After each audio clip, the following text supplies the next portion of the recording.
ఆంధ్రప్రదేశ్లో ఉన్నటువంటి ప్రభుత్వం కళాకారుల సంక్షేమాన్ని విస్మరించి ఏమాత్రం పట్టించుకోకుండా కళాకారులకి సుమారుగా 6 సంవత్సరాల నుంచి రావాల్సినటువంటి బకాయిలు గతంలో అనేక కళారూపాలు ప్రదర్శించి ప్రభుత్వ పథకాలు ప్రచారం చేసి నంది నాటకోత్సవాల్లో ప్రదర్శనలు ఇచ్చి లేకపోతే ఇతర ప్రభుత్వాలు నిర్వహించినటువంటి అనేక కళారూపాల్లో సాంస్కృతిక ఉత్సవాల్లో ప్రదర్శనలు ఇచ్చి ఆ పారితోషికాలు పొందకుండా పారితోషికాలు సాధించుకోకుండా ఉన్నటువంటి పరిస్థితి.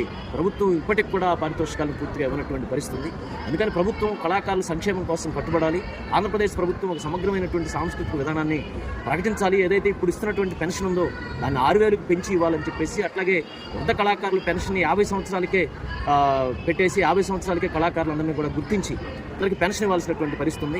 పెన్షన్ ఇచ్చేటువంటి క్రమంలో కళాకారులకు గుర్తింపు కార్డు ఇచ్చేటువంటి క్రమంలో అనేక కొర్రీలు పెడతా ఉన్నారు. ఎంఆర్ఓతో సంతకాలు అంటున్నారు, ఎస్ఐలతో సంతకాలు అంటున్నారు, బ్లడ్ గ్రూప్ అంటున్నారు. ఇవన్నీ అవసరం లేకుండా కూడా కళాకారుల్ని వాళ్ళ కళ ఆధారంగా కళ ప్రాతిపదికన గుర్తించి వాళ్ళకి కావాల్సినటువంటి సౌకర్యాలు కల్పించాలి. బస్సుల్లో, రైళ్లలో ప్రయాణాల్లో రాయితీలు కల్పించే దానికోసం కావాల్సినటువంటి కృషి చేయాలి. ఏదైతే అంతరించిపోతున్నటువంటి జానపద కళారూపాలని తప్పెట్టుగుళ్ళు కానీ, లేకపోతే తోలుబొమ్మలట కానీ, యక్షగానం కానీ, బుర్రకథ కానీ, ఇట్లాంటి అనేక కళారూపాలని ప్రోత్సహించాలి.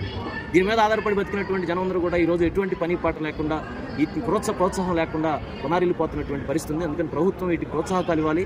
ప్రభుత్వం వీళ్ళందరినీ ఒక చాటికి పోగు చేసి సాంస్కృతిక ఉత్సవాలు నిర్వహించాలి.